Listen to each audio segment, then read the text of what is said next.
जय श्री राम। जिस दिन महाराज दशरथ ने अपने पुत्रों के विवाह के लिए उत्तम गोदान किया, उसी दिन भरत के मामा के कई राजकुमार वीर युधाजित वहां आ पहुंचे और उन्होंने महाराज दशरथ का दर्शन किया और उनसे कुशल मंगल पूछा और उनसे इस प्रकार कहा। रघुनंदन के कई देश के महाराज ने बड़े प्यार से आपका कुशल समाचार पूछा है कि कई नरेश मेरे भांजे भरत को देखना चाहते हैं, इसीलिए मैं यहाँ आया था। इन्हें लेने के लिए ही मैं अयोध्या आया था, परंतु अयोध्या जाकर मुझे पता चला कि आपके चारों पुत्र विवाह के लिए मिथिला पधारे हैं। मैं तुरंत यहाँ पर आ गया क्योंकि मेरे मन में मेरे भांजे भरत को देखने की बड़ी इच्छा थी।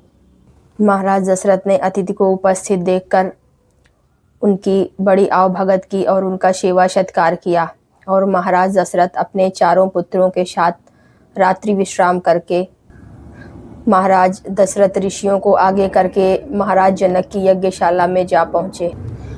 विवाह के योग्य शुभ मुहूर्त आने पर श्री रामचंद्र जी अपने भाइयों के साथ वहां पर पहुंचे। वशिष्ठ जी विदेहराज जनक के पास गए और उनसे कहा कि महाराज दशरथ अपने पुत्रों के साथ अंदर आने के लिए आपकी आज्ञा की प्रतीक्षा कर रहे हैं। आप विवाह के लिए शुभ कर्मों का अनुष्ठान करके उन्हें अंदर बुलाइए। वशिष्ठ जी के ऐसा कहने पर महाराज जनक ने उत्तर दिया, महाराज के लिए मेरे यहाँ कौन सा पहरेदार खड़ा हुआ है? वे किसके आदेश की प्रतीक्षा कर रहे हैं? ये राज्य जैसे मेरा है वैसे ही आपका भी है। इस समय तो मैं आपकी ही प्रतीक्षा में वेदी पर बैठा हुआ हूँ। वशिष्ठ जी के मुख से राजा जनक की कही हुई बात को सुन करके महाराज दशरथ अपने पुत्रों और सभी महर्षियों के साथ भीतर महल में गए। राजा जनक ने महर्षि वशिष्ठ से कहा कि आप सभी ऋषियों के साथ श्री राम के विवाह की सभी विधि पूर्ण करवाइए। वशिष्ठ जी ने विश्वामित्र जी और शतानंद जी को आगे करके विवाह के मध्य भाग में वेदी बनाई, उसे गंध तथा फूलों से चारों ओर से उसे सजाया। अर्घ्य, लावा, कलश तथा लावा से भरे हुए पात्र तथा कलश, अक्षत सभी सामग्रियों को यथाई स्थान पर रखवाया। वशिष्ठ जी ने बराबर बराबर कुशों को चारों ओर वेदी के ओर बिछा करके मंत्र का उच्चारण करते हुए अग्नि की स्थापना किया।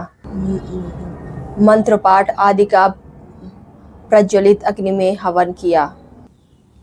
राजा जनक ने सब प्रकार के आभूषणों से विभूषित अपनी पुत्री सीता को लेकर के अग्नि के समक्ष श्री रामचंद्र जी के सामने बैठा दिया। मेरी पुत्री सीता तुम्हारी सहधर्मिणी के रूप में उपस्थित है, इसे स्वीकार करो और इसका हाथ अपने हाथ में लो।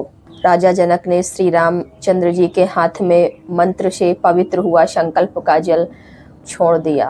आकाश से फूलों की बड़ी भारी वर्षा हुई और आकाश से ढोल और नगाड़े बजने लगे। राजा जनक ने लक्ष्मण से कहा, लक्ष्मण तुम्हारा कल्याण हो, मैं उर्मिला को तुम्हें सौंप रहा हूँ, इसका हाथ अपने हाथ में लो, अब विलंब नहीं होना चाहिए। लक्ष्मण से ऐसा कह करके महाराज जनक ने भरत से कहा कि मांडवी का हाथ अपने हाथ में लो।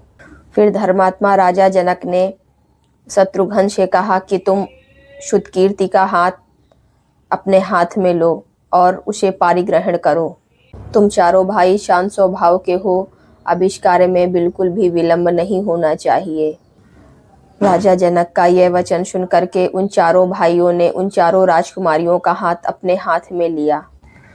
फिर वशिष्ठ जी की सम्मति से उन रघुकुल राजकुमारों ने अपनी अपनी पत्नी के साथ यज्ञ वेदी, महाराज दशरथ तथा ऋषि मुनियों की परिक्रमा किया और वैदिक रीति रिवाजों के अनुसार उनका वैवाहिक कार्य संपन्न हुआ।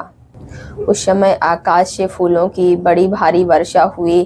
अप्सराएं सभी खुशी से नृत्य करने लगीं और गंधर्व मधुर गीत गाने लगे। उन चारों राजकुमारों के विवाह का दृश्य बड़ा ही अद्भुत था। सभी राजकुमारों ने अग्नि की 3 बार परिक्रमा करके अपनी पत्नियों को स्वीकार करते हुए विवाह कर्म संपन्न किया। इसके बाद चारों भाई अपनी पत्नियों के साथ जनवासे में चले गए।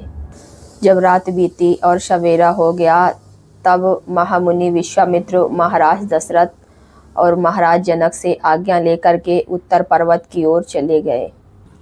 विश्वामित्र के चले जाने पर महाराज दशरथ भी राजा जनक से आज्ञा लेकर के अपनी अयोध्या जाने के लिए तैयार हो गए। मिथिला नरेश ने कई लाख गौवें, रेशमी वस्त्र, सूती वस्त्र, भांति भांति के गहनों से सजे हुए हाथी, घोड़े, रथ और पैदल सैनिक प्रदान किए। अपनी पुत्रियों के लिए सहेली के रूप में उन्होंने 100 कन्याएं तथा उत्तम दास दासियां अर्पित किया। इसके अतिरिक्त राजा जनक ने उनके लिए 1 करोड़ स्वर्ण मुद्राएं, रजत, मोती और मूंगे भी उपहार स्वरूप भेंट किया। नाना प्रकार की वस्तुएं देकर के महाराज जनक राजा दशरथ की आज्ञा लेकर के अपने महल में लौट आए। राजा दशरथ भी संपूर्ण महर्षियों को आगे करके अपने पुत्रों के साथ, सैनिकों तथा सेवकों के साथ अपनी राजधानी की ओर चल दिए। अगर आपको मेरा वीडियो अच्छा लगे तो इसे लाइक करें, मेरे चैनल को सब्सक्राइब करें।